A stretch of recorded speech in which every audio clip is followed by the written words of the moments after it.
மைசூருக்கு ரீசெண்டாக போன room tour பார்க்கலாமா? நாங்கள் ஜல்மஹால்ன்ற ரெசார்ட்டை தான் புக் பண்ணியிருந்தோம்.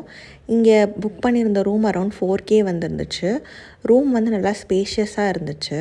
நாங்கள் எக்ஸிக்யூட்டிவ் ரூம் புக் பண்ணியிருந்தோம். ஸோ ரூம்லேயே ஒரு பால்கனி அட்டாச் ஆகிருந்துச்சு. பால்கனியில் பெருசாக வியூ எதுவும் இல்லை. ரெசார்ட்டோட பேக் சைட் தான் இருந்துச்சு. பட் நல்லா இருந்துச்சு மார்னிங்கில் எழுந்து பார்க்குறதுக்கு. ரெஸ்ட் ரூமுமே ரொம்ப நீட்டாக இருந்துச்சு. நாங்கள் பேபியோடு போனனால பேபி ஃப்ரெண்ட்லி பிளேஸஸ் தான் பார்த்துருந்தோம். இங்கே வந்து ரொம்பவே பெரிய லான் ஏரியா இருந்துச்சு. ரொம்ப க்ரீனரியாக மெயின்டைன் பண்ணியிருந்தாங்க. அண்ட் ஸ்விம்மிங் பூலுமே ரொம்ப நீட்டாக மெயின்டைன் பண்ணியிருந்தாங்க.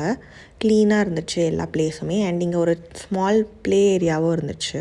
மார்னிங் பிரேக்ஃபாஸ்ட் காம்ப்ளிமெண்ட்ரியாக வந்துடும்.